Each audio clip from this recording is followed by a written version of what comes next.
Welcome to a dramatic presentation of The Other Wise Man by Henry van Dyke.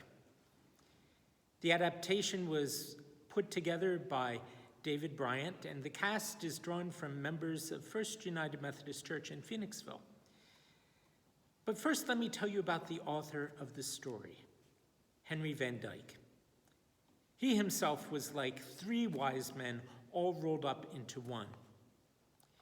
In the first aspect of his life, he was a Presbyterian minister. He had been born just before the Civil War, and he graduated from Princeton not long after it.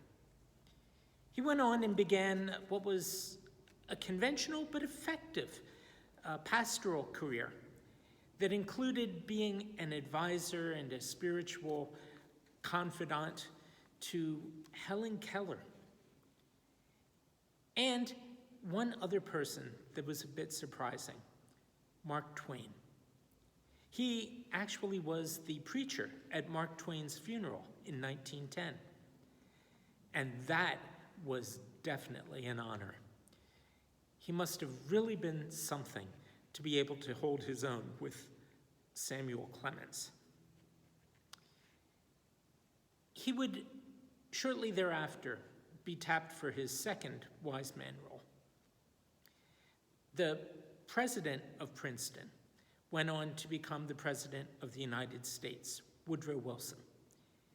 And he called on Reverend van Dyke to become the ambassador to the Netherlands and Luxembourg. This was in 1913, just before the outbreak of World War I.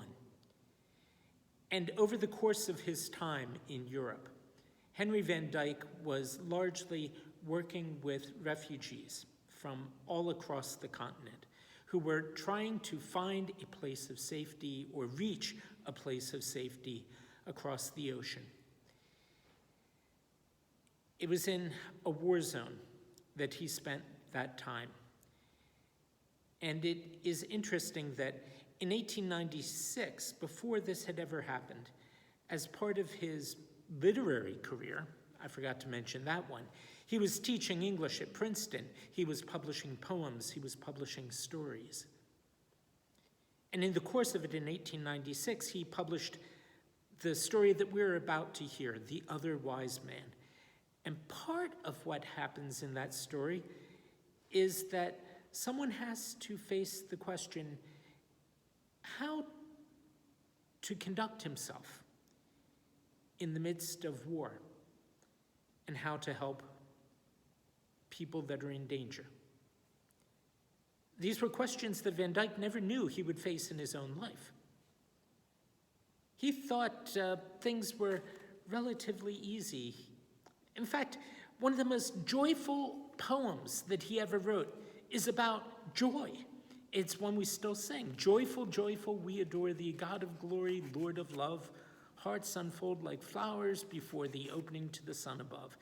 And the same man who wrote that would be there dealing with the devastation of World War I and doing it very well.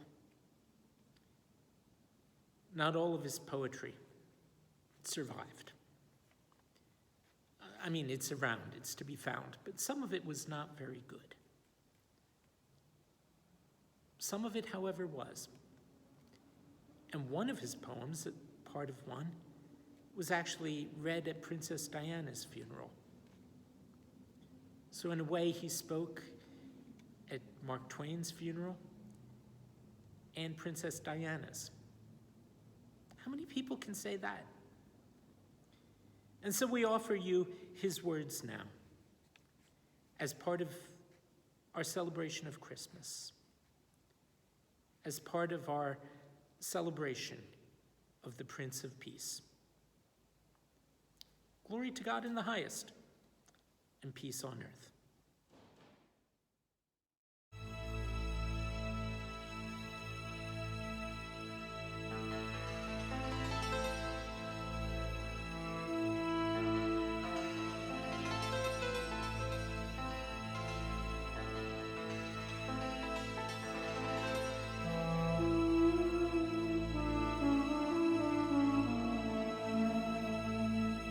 You, gentle listener, no doubt know the story of the 3 wise men of the East and how they traveled from far away to offer their gifts at the manger cradle in Bethlehem.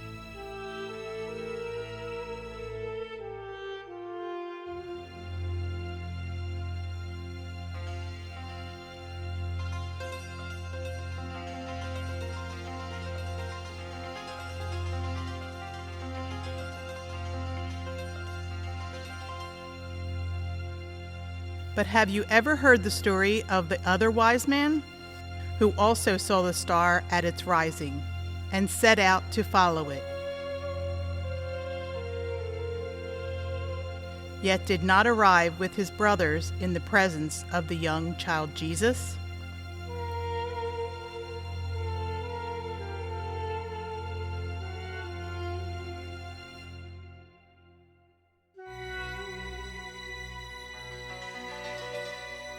Have you heard of the great desire of this fourth pilgrim, and how it was denied, yet accomplished in the denial?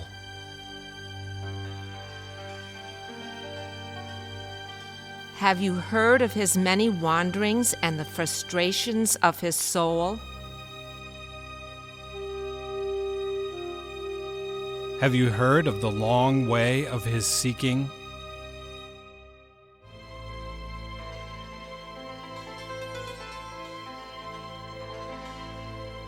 Have you perhaps heard of the strange way of finding the one whom he sought?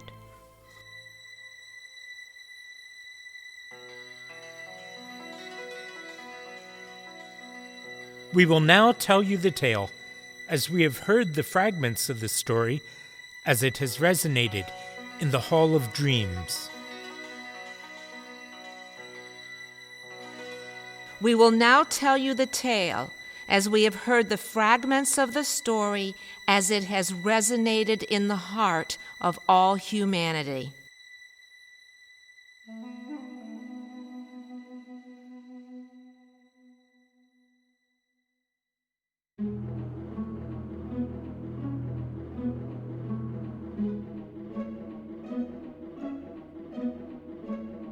In the days when Augustus Caesar was master of many kings and Herod reigned in Jerusalem, there lived in the city of Ecbatana, among the mountains of Persia, a certain man named Artaban.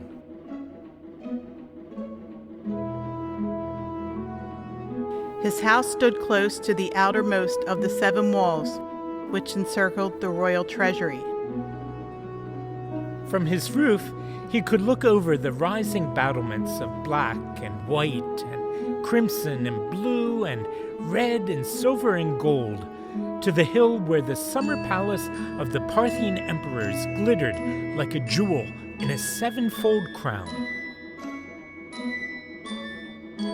Around the dwelling of Artaban spread a fair garden, a tangle of flowers and fruit trees, watered by streams descending from the slopes of Mount Orontes, and made musical by innumerable birds.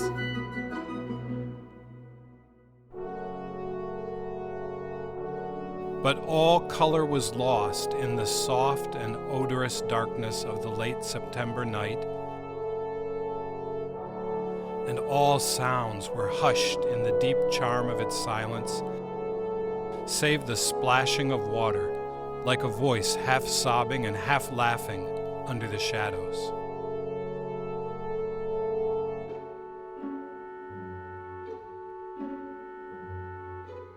High above the trees, a dim glow of light shone through the curtained arches of the upper chamber, where the masters of the house were holding council with his friends.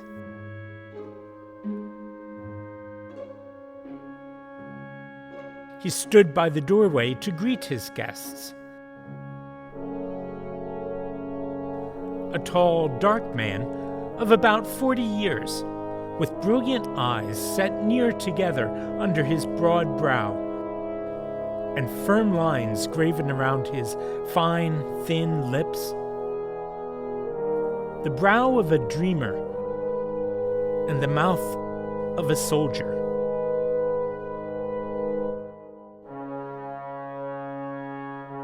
a man of sensitive feeling, but inflexible will.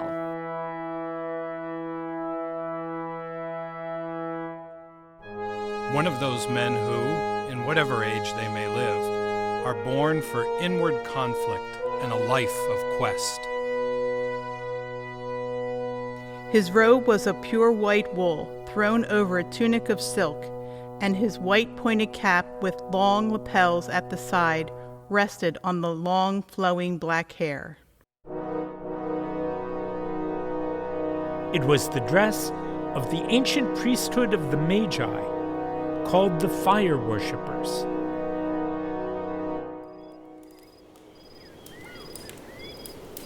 Welcome, friends all.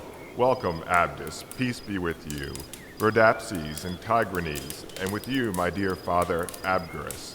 You are all welcome, and this house grows bright with the joy of your presence. There were 9 of them, differing widely in age, but alike in the richness of their dress of many-colored silks, and in the massive golden collars around their necks, marking them as Parthian nobles, and in the winged circles of gold resting upon their chests, the sign of the followers of Zoroaster. They took their places around a small black altar at the end of the room, where a tiny flame was burning. Artaban, standing beside it and waving a bundle of thin tamarisk branches above the fire, fed it with dry sticks of pine and fragrant oils.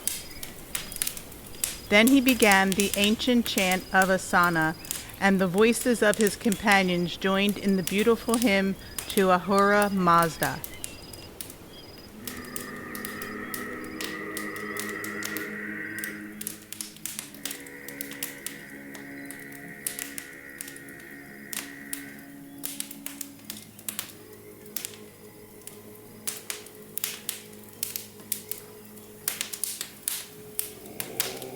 The fire rose with the chant, throbbing as if it were made of musical flame, until it cast a bright illumination through the whole apartment, revealing both its simplicity and its splendor. The floor was laid with tiles of dark blue veined with white. Pilasters of twisted silver stood out against the blue walls. The clerestory of round, arched windows above them was hung with azure silk. The vaulted ceiling was a pavement of sapphires, like the body of heaven in its clearness, sewn with silver stars. From the 4 corners of the roof hung 4 golden magic wheels, called the tongues of the gods. At the eastern end, behind the altar, there were 2 dark red pillars of porphyry, above the lintel of the same stone, on which was carved the figure of a winged archer with his arrow set to the string and his bow drawn. The doorway between the pillars, which opened upon the terrace of the roof, was covered with a heavy curtain the color of a ripe pomegranate, embroidered with innumerable golden rays shooting upward from the floor. In effect, the room was like a quiet, starry night, all azure and silver, flushed in the east with rosy promise of the dawn. It was, as the house of a man should be, an expression of the character and spirit of the master.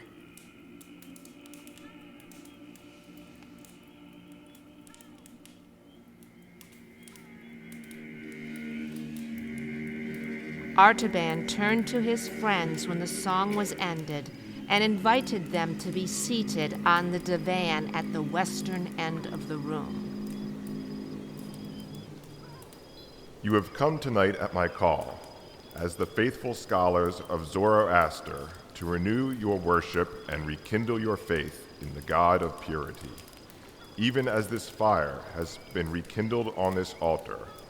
We worship not the fire, but him of whom it is the chosen symbol, because it is the purest of all created things. It speaks to us, of one who is light and truth. Is it not so, my father? Oh, it is well said, my son. The enlightened are never idolaters. They lift the veil of the form and go to the shrine of reality, and new light and truth are coming to them continually through the old symbols. Hear me then, my father and my friends, while I tell you of the new light and the truth that have come to me through the most ancient of all signs. We have searched the secrets of nature together and studied the healing virtues of water and fire and the plants. We have read also the books of prophecy in which the future is foretold in words that are hard to understand, but the highest of all learning. The highest of learning is the knowledge of the stars. Yes, Father. To trace their course is to untangle the mystery of life from the beginning to the end. If we could follow them perfectly, nothing would be hidden from us. But is not our knowledge of them still incomplete? Are there not many stars beyond our horizon? Lights that are known only to the dwellers of the Southland, among the spice trees of Punt and the gold mines of Ophir? The stars are the thoughts of the eternal. They are numberless. But the thoughts of a man can be counted like the years of his life. The wisdom of the Magi is the greatest of all wisdom on the earth, because it knows its own ignorance. Ah, and that is the secret of power. We keep men always looking and waiting for a new sunrise, but we ourselves know that the darkness is equal to the light, and the conflict between them will never end. That does not satisfy me, for if the waiting must be endless, if there could be no fulfillment in it, then it would not be wisdom to look and wait. I do not understand, Artaban. If we continue with that logic, we would become like the Greeks, who say that there is no truth, and that the only wise men are those who spend their lives in discovering and exposing the lies that have been believed in the world. But the new sunrise will certainly dawn in the appointed time. Do not our own books tell us that this will come to pass, and that men will see the brightness of a great light? That is true. Every faithful disciple of Zoroaster knows the prophecy of the Avesta and carries the word in his heart. Yes, I know the prophecy. In that day, Sosiosh the victorious shall arise out of the number of prophets in the east country. Around him shall shine a mighty brightness, and he shall make life everlasting, incorruptible, and immortal, and the dead shall rise again. That is a dark saying, and it may be that we shall never understand it. It is better to consider the things that are near at hand, and to increase the influence of the Magi in their own country, rather than to look for one who may be a stranger, and to whom we might resign our power. My father, I have kept this prophecy in the secret place of my soul. Religion without a great hope would be an altar without a living fire. And now the flame has burned more brightly, and by the light of it I have read other words which also have come from the fountain of truth and speak yet more clearly of the rising of the victorious one in his brightness. Behold, in the years that are lost in the past, long before our fathers came into the land of Babylon, there were wise men in Chaldea, from whom the Magi learned the secrets of the heavens. And of these, Balaam, the son of Beor, was one of the mightiest. Hear the words of his prophecy. There shall come a star out of Jacob, and a scepter shall arise out of Israel. Judah was a captive by the waters of Babylon, and the sons of Jacob were in bondage to our kings. The tribes of Israel are scattered through the mountains like lost sheep, and the remnant that dwells in Judea under the yoke of Rome, neither star nor scepter shall arise. And yet, it was the Hebrew Daniel, the mighty searcher of dreams, the counselor of kings, the wise Belshazzar, who was the most honored and beloved of our great King Cyrus. A prophet of sure things and a reader of the thoughts of God, Daniel proved himself to our people. And these are the words that he wrote. Know, therefore, and understand that from the going forth of the commandment to restore Jerusalem unto the Anointed One, the Prince, the time shall be 67 weeks. But my son, these are mystical numbers. Who can interpret them? Or who can find the key that will unlock their meaning? It has been shown to me and to my 3 companions among the Magi, Caspar, Melchior, and Balthazar. We have searched the ancient tablets of Chaldea and have computed the time. It falls in this year. We have studied the sky, and in the spring of the year, we saw 2 of the greatest stars draw near together in the sign of the fish, which is the house of the Hebrews. We also saw a new star there, which shone for 1 night, then vanished. Now again, the 2 great planets are meeting, this very night in their conjunction. My 3 brothers are watching at the ancient temple of the 7 spheres at Borsippa in Babylonia, and I am watching here. If the star shines again, they will wait 10 days for me at the temple, and then will set out together for Jerusalem to see and worship the promised one who shall be born the King of Israel. I believe the sign will come. I have made ready for the journey. I have sold my house and my possessions and bought these 3 jewels, a sapphire, a ruby, and a pearl, to carry them as a tribute to the King of Kings. And I ask you all to go with me on the pilgrimage, that we may have joy together in finding the Prince who is worthy to be served. Artaban, this is a vain dream. It comes from too much looking upon the stars and the cherishing of lofty thoughts. It would be wiser to spend the time in gathering money for the new fire temple at Chala. No king will ever rise from the broken race of Israel, and no end will ever come to the eternal strife of light and darkness. He who looks for it is a chaser of shadows. Farewell, Artaban. In my house there sleeps a new child, and I cannot leave her nor take her on this strange journey.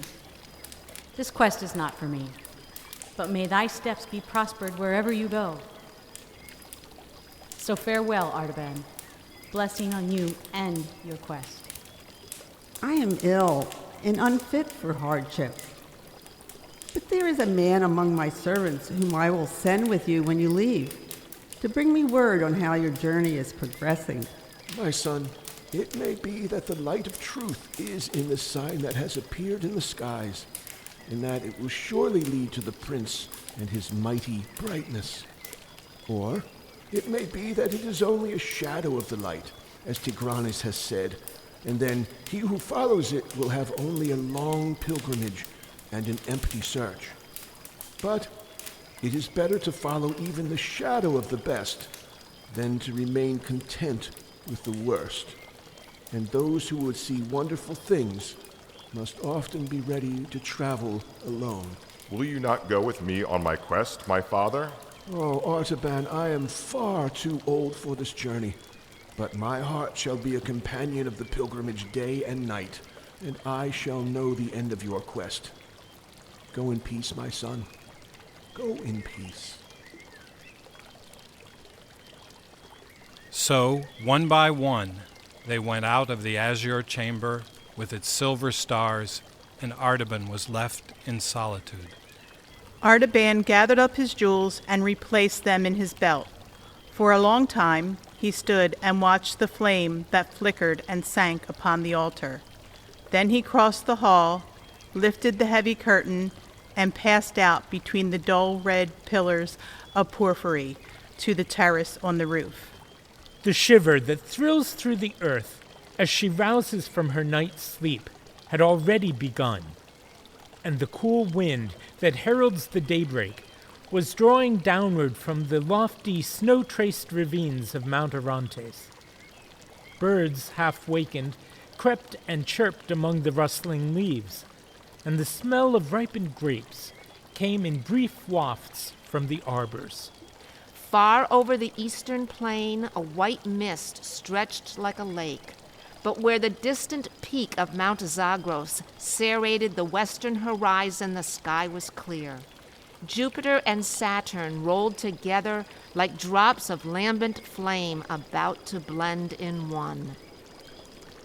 As Artaban watched them, behold, an azure spark was born out of the darkness beneath, rounding itself with purple splendors to a crimson sphere, and springing upward through rays of saffron and orange into a point of white radiance. Tiny and infinitely remote, yet perfect in every part, it pulsated in the enormous vault as if the 3 jewels in Artaban's belt had mingled and been transformed into a living heart of light. Artaban bowed his head and covered his brow with his hands. It is the sign. The king is coming, and I will go to meet him.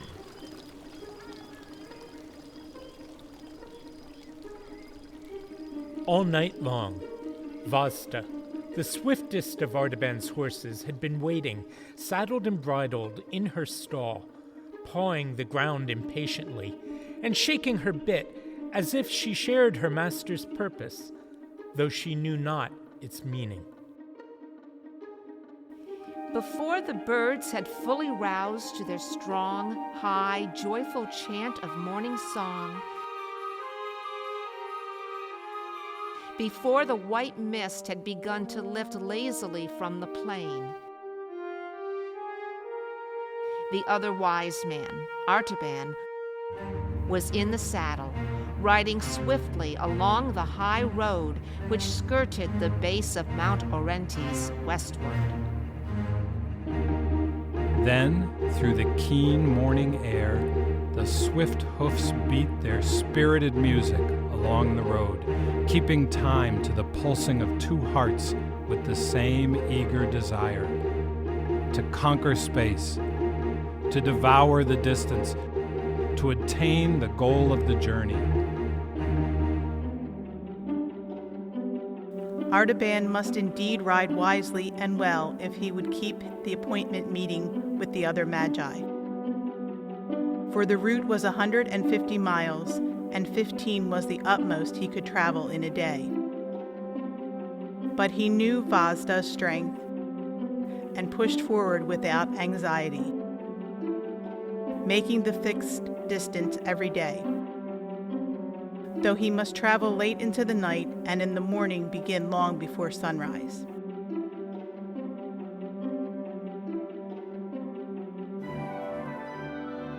He passed along the brown slopes of Mount Orontes, furrowed by the rocky courses of its 100 torrents.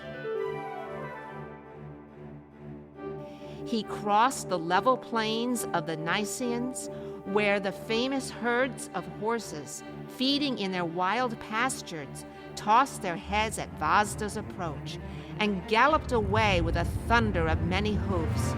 And flocks of wild birds rose suddenly from the swampy meadows, wheeling in great circles with a shining flutter of innumerable wings and shrill cries of surprise.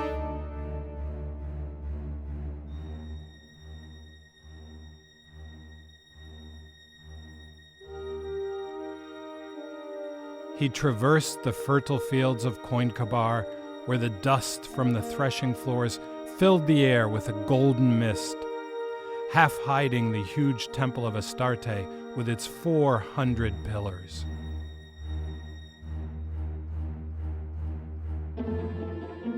At Bagistan, among the gardens watered by fountains from the rock, he looked up at the mountain, thrusting its immense rugged brow over the road, and saw the figure of King Darius trampling upon his fallen foes, and the proud list of his word and conquest graven high upon the face of the eternal cliff.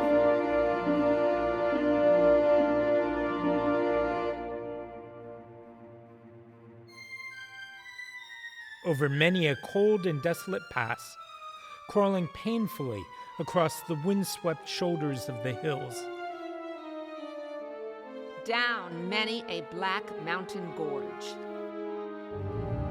where the river roared and raced before him like a savage guide.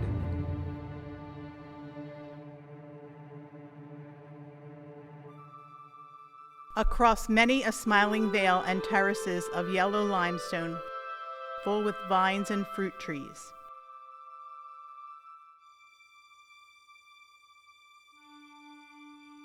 Through the dark oak groves of Karin and the darker gates of Zagros.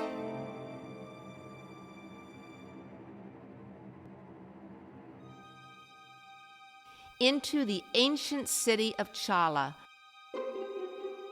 where the people of Samaria had been kept in captivity long ago.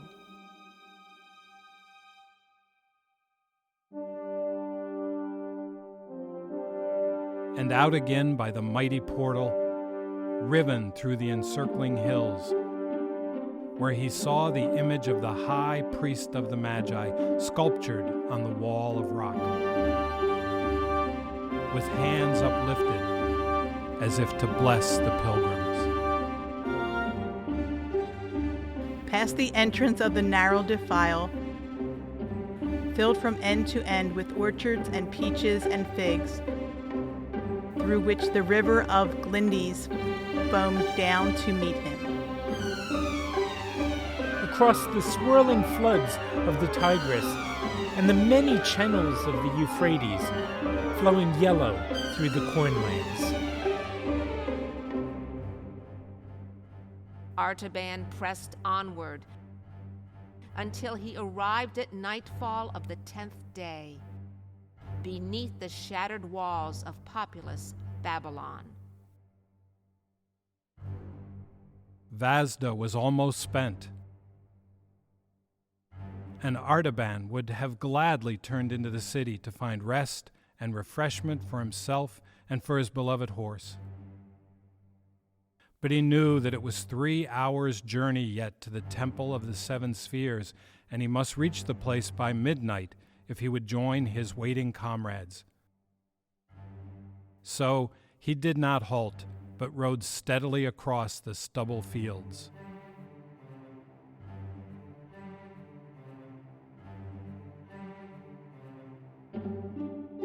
A grove of golden date palms made an island of gloom in the pale yellow sea of the fields.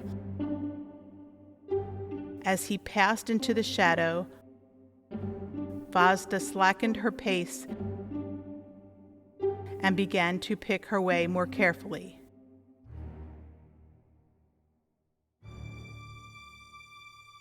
Near the farther end of the darkness, an excess of caution seemed to fall on the noble horse. She scented some danger or difficulty. It was not in her heart to fly from it, only to be prepared for it, and to meet it wisely, as a good horse should do. The grove was close and silent as the tomb. Not a leaf rustled, not a bird sang.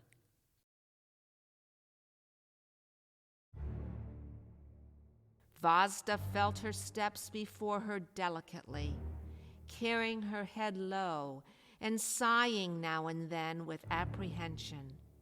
At last, she gave a quick breath of anxiety and dismay and stood stock still, quivering in every muscle before a dark object in the shadow of a palm tree.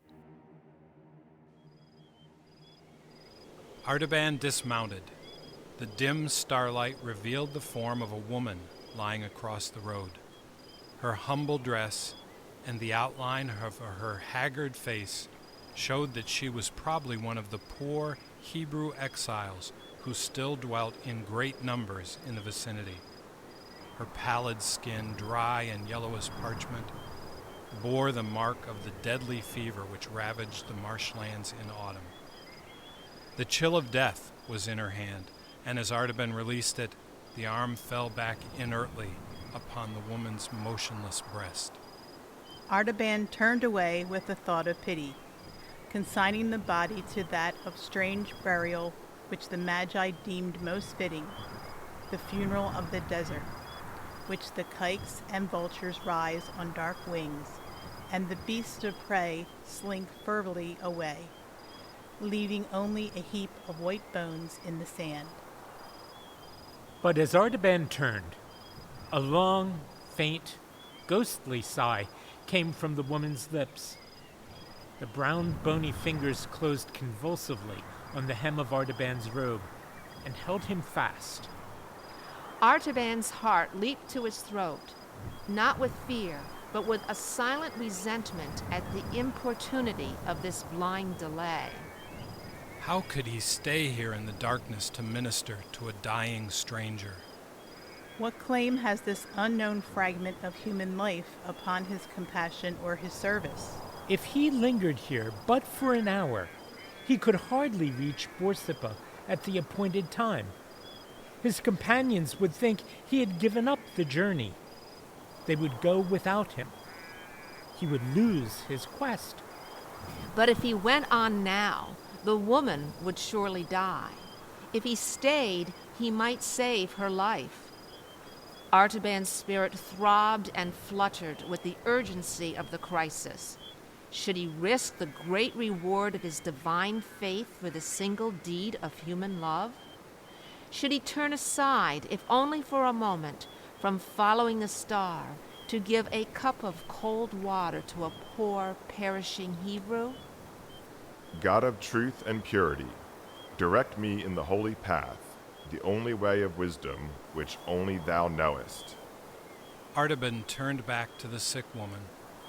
Loosening the grasp of her hand, he carried her to a little mound at the foot of a palm tree. Artaban unbound the thick folds of the turban and opened the garments above the woman's sunken breast.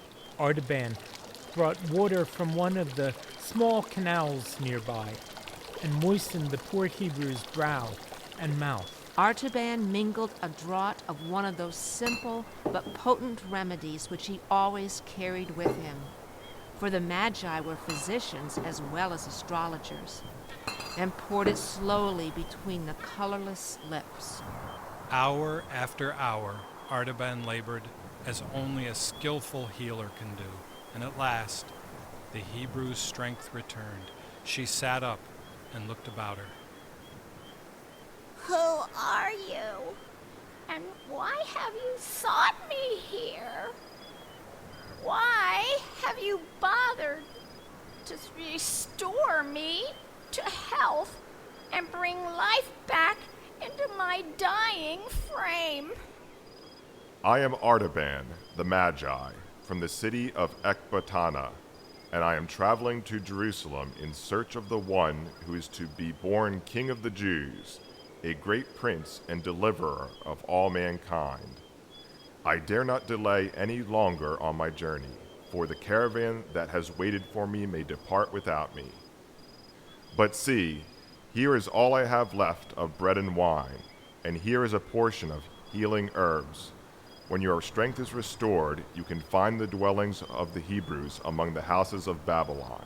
May the God of Abraham and Isaac and Jacob bless you and prosper the journey of the merciful and bring you in peace to your desired haven.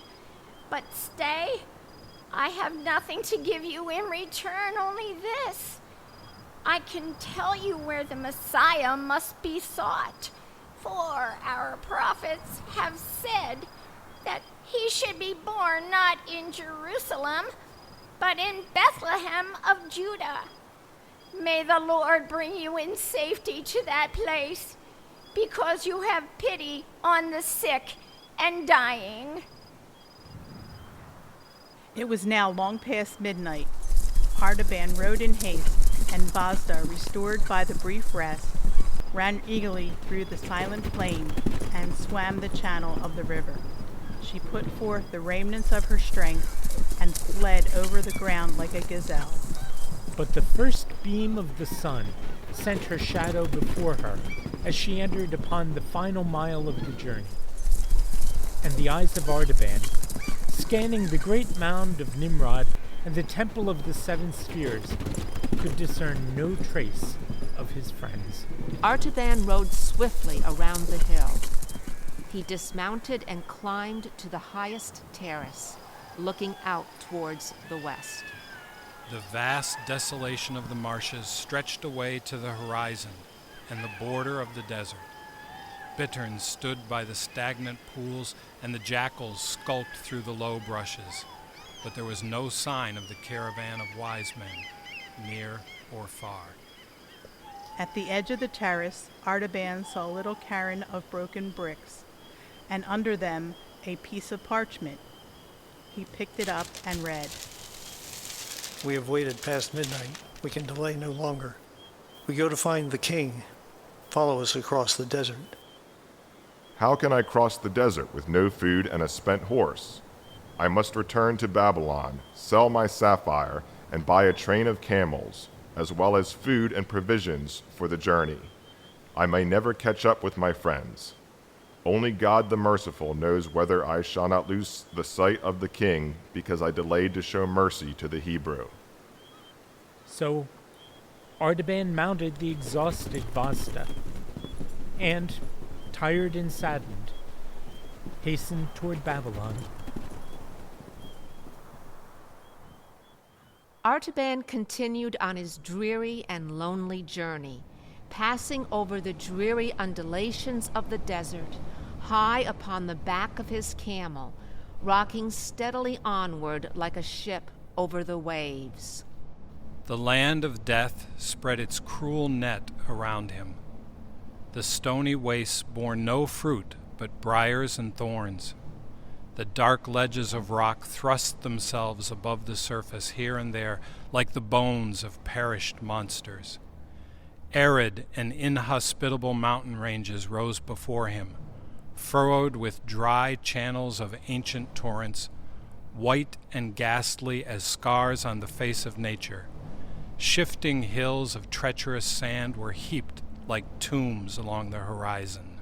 By day, the fierce heat pressed its intolerable burden on the quivering air, and no living creature moved over the silent, swooning earth, except for tiny jerboas scuttling through the bushes and lizards vanishing into the cliffs of the rock.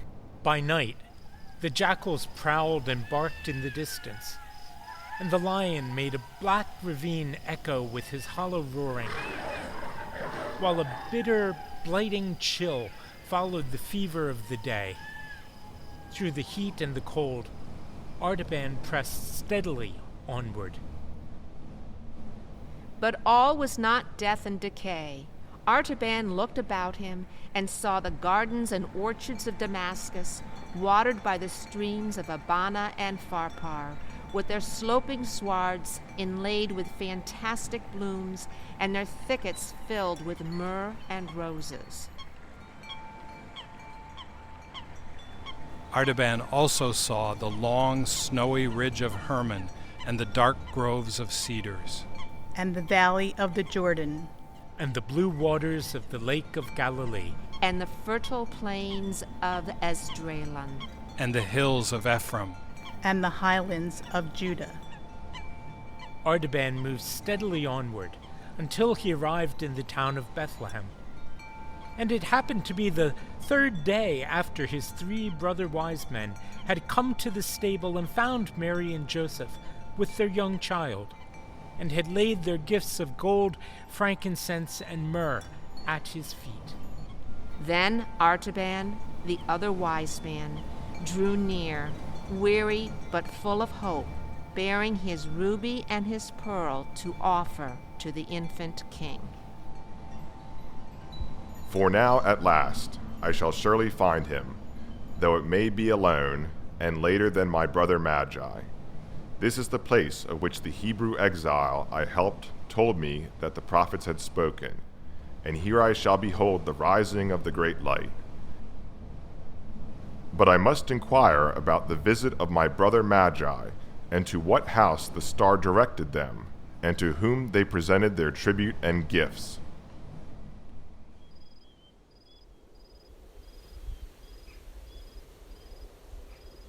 The streets of the village seemed to be deserted, and Artaban had wondered whether the men had all gone up to the hill pastures to bring down their sheep.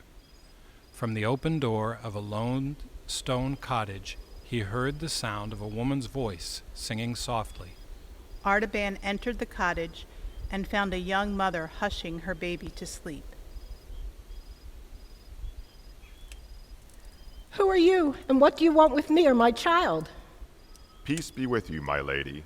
I bring no violence or harm to your home. I am looking for my 3 brothers, wise men, magi, astrologers from the east, who have surely been here in this city just a few days ago. Have you seen them? What news have you to give me?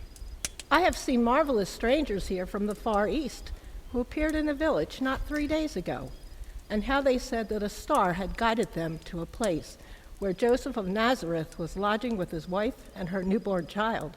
That's exactly what I'm after, and who I am following. Please, tell me more. Well, all I can tell you is that they paid reverence to the child and gave him many rich gifts. Is that all the news of this that you have for me? Let me think. I seem to remember that the travelers disappeared again as suddenly as they had come. Frankly, we were afraid of their visit. We did not understand it. Joseph of Nazareth took the babe and his mother and fled away that night secretly, and it was whispered they were going far away to Egypt. To Egypt? Yes, to Egypt. And ever since, there has been a spell on this village. Something evil hangs over it. They say that Roman soldiers are coming from Jerusalem to force a new tax from us, and the men of the village have driven the flocks and herds back among the hills and hidden themselves to escape it. Artaban listened to her gentle, timid speech, and the child in her arms looked upon his face and smiled, stretching out his rosy hands to grasp the winged circle of gold on Artaban's chest. His heart warmed to the touch. It seemed like a greeting of love to one who had journeyed long in loneliness and perplexity, fighting with his own doubts and fears, and following a light that was veiled in clouds. Might not this child have been the promised prince? Artaban stooped and lovingly touched the babe's soft cheek. Kings have been born in lowlier houses than this, and the favorite of the stars may rise even from a lowly cottage. But it not seem good to the God of wisdom to reward my search so soon and so easily. The one whom I seek has gone before me, and now I must follow the king to Egypt. The young mother laid the babe in its cradle and rose to minister to the wants of the strange guest. My friend, here's food for you. Plain food, yes. It is the food of the poor, but willingly offered, and therefore full of refreshment for your soul as well as your body. Please take and eat, and do so with my gratitude. I accept your offering with deep gratitude, madam. Thank you from the depths of my heart for your hospitality. Artaban, the mother and the young child, sat in comfort and contentment, enjoying each other's gentle company and basking in the pleasant silence of the lowly cottage.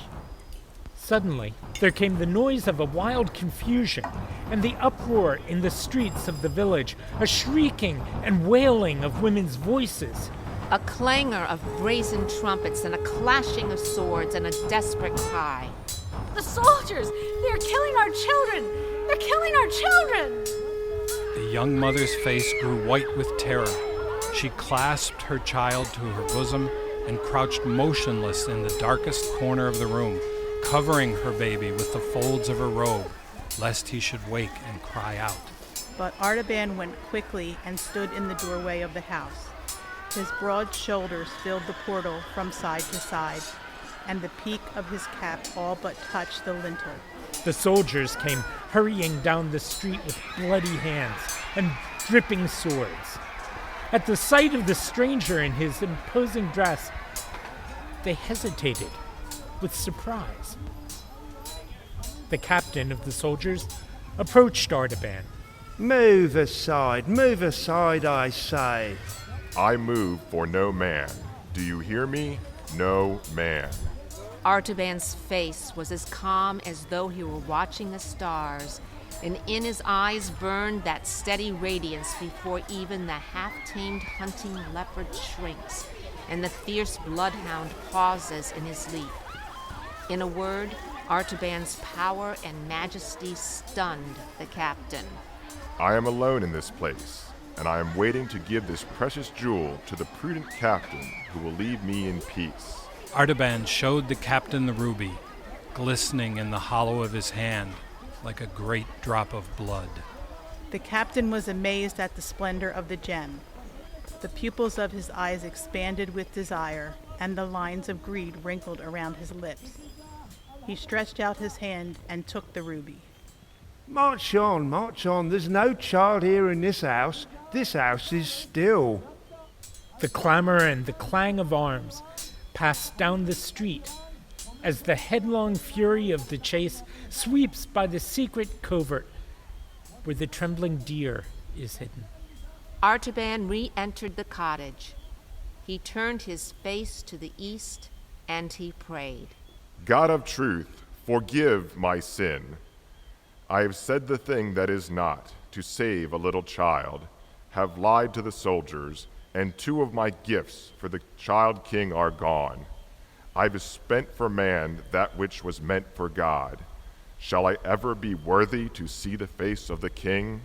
My dear and blessed friend, because you have saved the life of my little one, may the Lord bless you and keep you. May the Lord make his face to shine upon you and be gracious unto you. May the Lord lift his countenance upon you and give you peace. Artaban left the tiny cottage, bewildered and confused, but somehow knowing that he had done the right thing after all. His search was not at an end, and he directed himself to continue to search for the Christ child.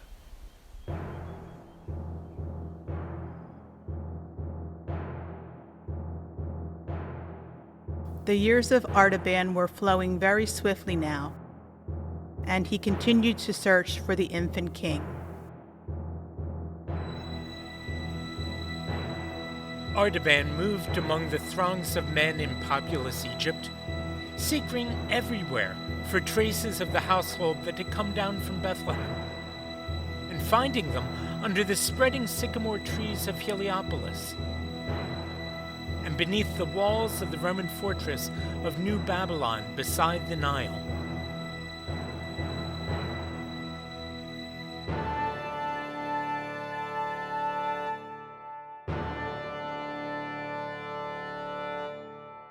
Artaban paused at the foot of the pyramids, which lifted their sharp points into the intense saffron glow of the sunset sky. Changeless monuments of the imperishable glory and the imperishable hope of humanity. He looked up into the vast countenance of the Sphinx and vainly tried to read the meaning of its calm eyes and smiling mouth. Was it indeed the mockery of all effort and aspiration? The cruel jest of a riddle that had no answer, a search that can never succeed? Or was there a touch of pity and encouragement in that inscrutable smile, a promise that even the defeated should obtain a victory, and the disappointed should discover a prize? The ignorant should be made wise. The blind should see, and the wandering should come into the haven at last. Artaban visited an obscure house in the city of Alexandria and took counsel with an aged Hebrew rabbi. The venerable man, bending over the rolls of parchment on which the prophecies of Israel were written, read aloud the pathetic words which foretold the sufferings of the promised Messiah, the most despised and rejected of men, the man of sorrows, acquainted with grief.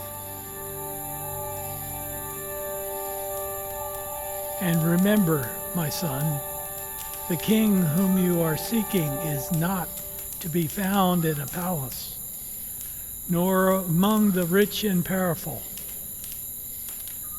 If the light of the world and the glory of Israel had been appointed to come with the greatness of earthly splendor, it must have appeared long ago.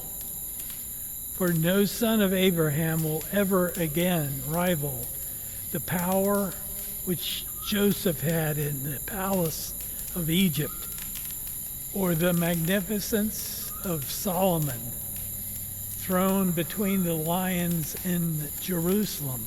Rabbi, I don't quite understand. Tell me more. The light for which the world is waiting is a new light. The glory that shall rise out of the patient and triumphant suffering. And the kingdom to be established is a new kingdom, the royalty of perfect and incomparable love. How will this happen, O wise teacher? I do not know how this shall come to pass, nor how the turbulent kings of the peoples of the earth shall be brought to acknowledge the Messiah and pay homage to him. But this I do know. Those who seek him will do well to look among the poor and the lowly, the sorrowful and the oppressed. Thank you, Rabbi, thank you. That is where I also shall seek him.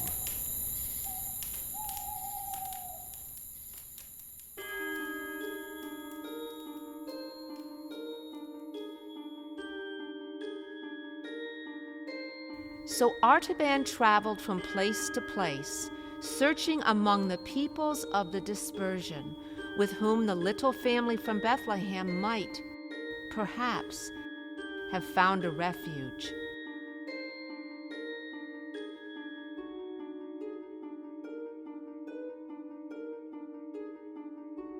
He passed through countries where famine lay heavy on the land, and the poor were crying for bread. He made his dwellings with the plague-stricken cities, where the sick were languishing in the bitter companionship of helpless misery.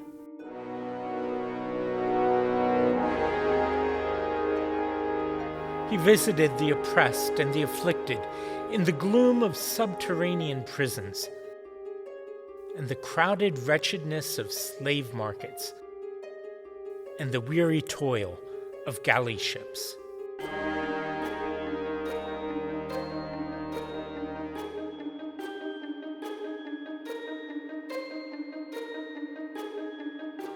He fed the hungry, clothed the naked, healed the sick, and comforted the captive. And his years went by more swiftly than the weaver's shuttle that flashed forth through the loom while the web grows, and the invisible pattern is completed and revealed. At times, it seemed that he had almost forgotten his quest. But once, at sunrise, Artaban was waiting at the gates of a Roman prison. He had taken from its secret resting place the pearl, the very last of his jewels.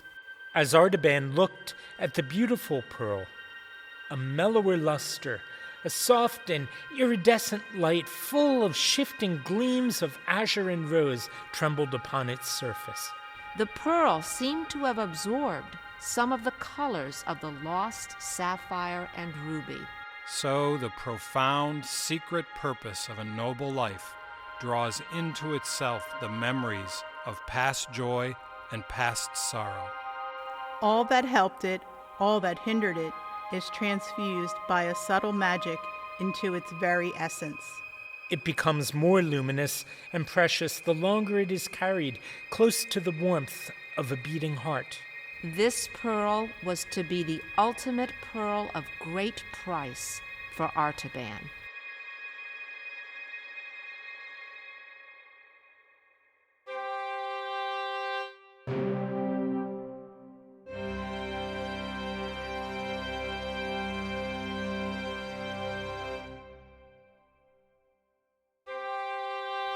"33 years of the life of Artaban had passed away, and he was still a pilgrim and a seeker after the king.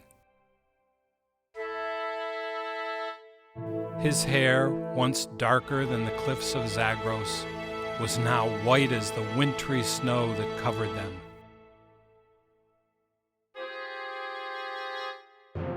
And his eyes that had once flashed like flame were dull as embers smoldering among the ashes. Still looking for the king, but also worn out, weary, and ready to die, Artaban at last came to the city of Jerusalem. He had often visited the city before and had searched through all of its lanes and crowded hovels and dark prisons without finding any trace of the family of Nazarenes who had fled from Bethlehem long ago.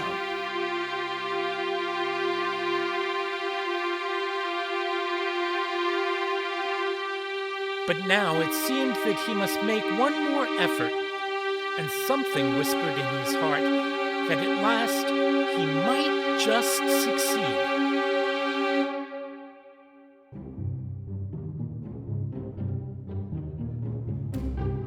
It was the season of Passover. The city was thronged with strangers. The children of Israel, scattered in far lands all over the world, had returned to the temple for the great feast, and there had been a confusion of tongues in the narrow streets for many days. But on this particular day, there was a singular agitation in the multitude. The sky itself was veiled with a portentous gloom, and currents of excitement seemed to flash through the crowd like the thrill which shakes the forest on the eve of a great storm.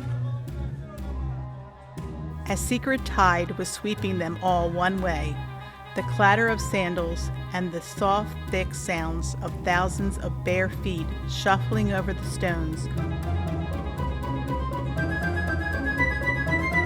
flowing unceasingly along the streets that led to the Damascus Gate.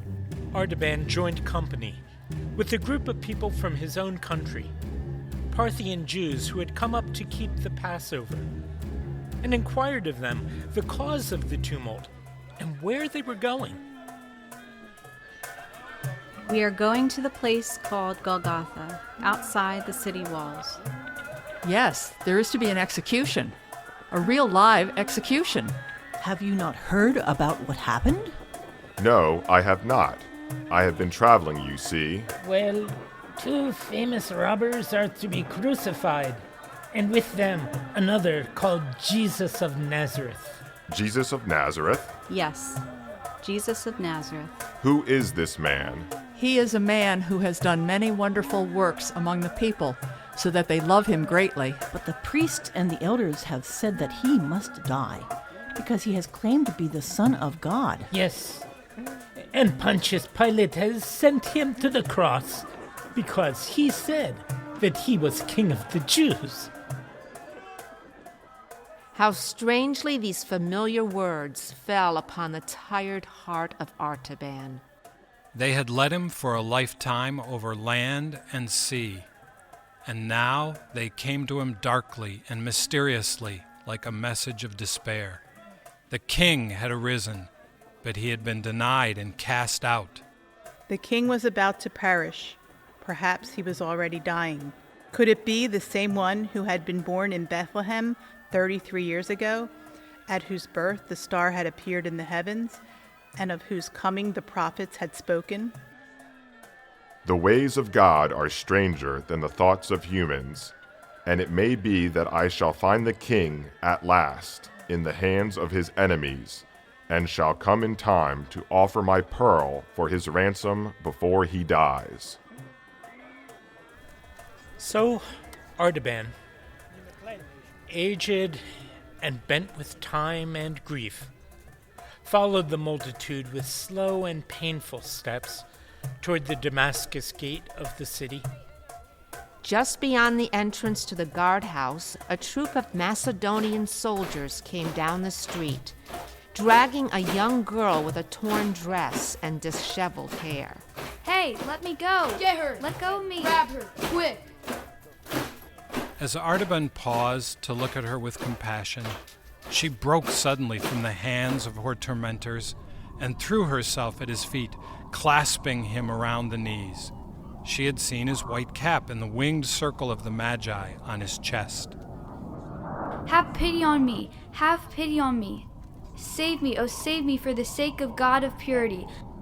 I am also a daughter of the true religion, which is taught by the Magi. My father was a merchant of Parthia, but he is dead. And I am seized for his debts to be sold as a slave. Save me from this fate worse than death, I beg of you, my countrymen. Save me. Artaban trembled. It was the old conflict of his soul, which had come to him in the palm grove of Babylon and in the cottage at Bethlehem. The conflict between the expectation of faith and the impulse of love. Twice the gift which he had consecrated to the worship of religion had been drawn from his hand to the service of humanity. This was the third trial. The final and irrevocable choice. Was it his great opportunity or his last temptation? He could not tell. Only one thing was clear in the darkness of his mind. It was inevitable. And does not the inevitable come from God? He took the pearl from under his cloak. Never had it seemed so luminous, so radiant, so full of tender, living luster. He laid it in the hands of the girl. This is your ransom, daughter of Parthia. It is the last of my treasures, which I kept for the king. God bless you, sir. God bless you. Suddenly, the darkness of the sky thickened, and the shuddering tremors ran through the earth, heaving convulsively like the breast of one who struggles with a mighty grief. The walls of the houses rocked to and fro. Stones were loosened and crashed into the street. Dust clouds filled the air. The soldiers fled in terror, reeling like drunken men. But Artaban and the slave girl he had ransomed crouched helpless beneath the wall of the praetorium. I'm so afraid. Aren't you afraid? What have I to fear? What have I to live for? I don't understand you. What do you mean? I have given away the last remnant of my tribute for the king. I have parted with the last hope of finding him. My quest is over, and it has failed. Failed? Yes, failed. Yet even in that thought, accepted and embraced, I can find some sense of peace. You mean resignation? No, not resignation, not submission. It's something more profound and certain. I know that all is well because I have done the best I could from day to day. What do you mean? I have been true to the light that was given to me. And if I have not found the king, if failure is all that comes out of my life, doubtless this was the best that was possible. I have not seen the revelation of life everlasting, incorruptible, and immortal. But I also know that if I had to do it all over again, I would do the same things with the gifts for the king. One more lingering pulsation of the earthquake quivered through the ground. heavy tile, shaken from the roof, fell and struck Artaban on the temple. Artaban lay breathless and pale, with his gray head resting on the young girl's shoulder and the blood trickling from the wound. As she bent over him, fearing he was dead, there came a voice through the twilight, very small and still, like music sounding from a distance in which the notes are clear, but the words are lost. The girl turned to see if someone had spoken from the window above them, but she saw no one there. Artaban's lips began to move, as if in answer to the voice, and she heard him say in their native Parthian language, "Not so, my lord. For when did I see you hungry and feed you, or thirsty and gave you something to drink? When did I see you as a stranger and took you in, or naked and gave you some clothes? When did I see you sick or in prison and came and ministered to you? For 33 years I looked for you, but I have never seen your face, nor ministered to you, my king." Artaban ceased talking, and the sweet musical voice came again. And again, the wind heard it faintly and very far away. But now, it seemed as though the young girl actually understood what the voice was saying.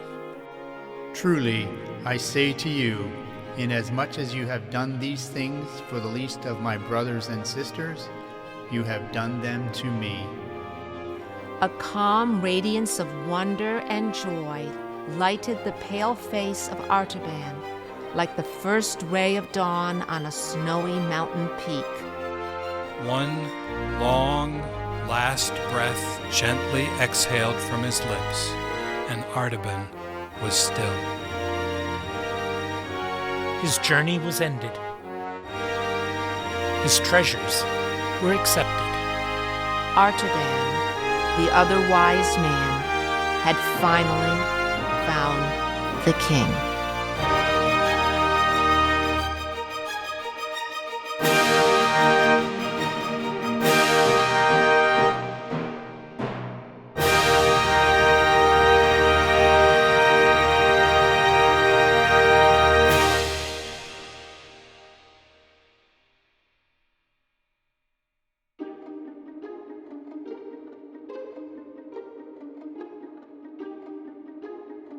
The Story of the Other Wise Man by Henry van Dyke was adapted for radio by David Bryant and featured the voice talents of David Shaw as Narrator 1, Cindy Smith as Narrator 2, Mark Young as Narrator 3, Kathy Shaw as Narrator 4, John Zadraco as Artaban, David Bryant as Abgaris, Nancy Lineberger as Tigranes, Kathy Yeagle as Friend 1, Annette Harrison as Friend 2, Penny Fennig as the Hebrew, Bob Lineberger as Magi 1, Maggie Montgomery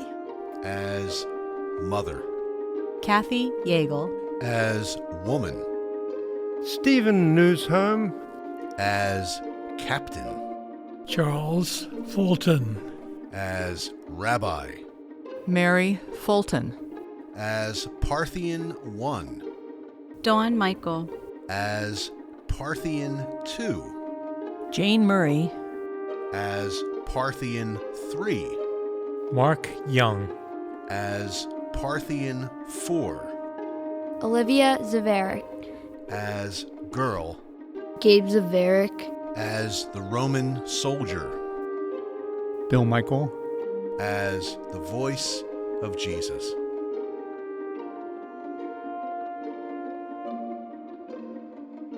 Music for The Other Wise Man was composed by David Bryant and featured the hymn tune Cheney.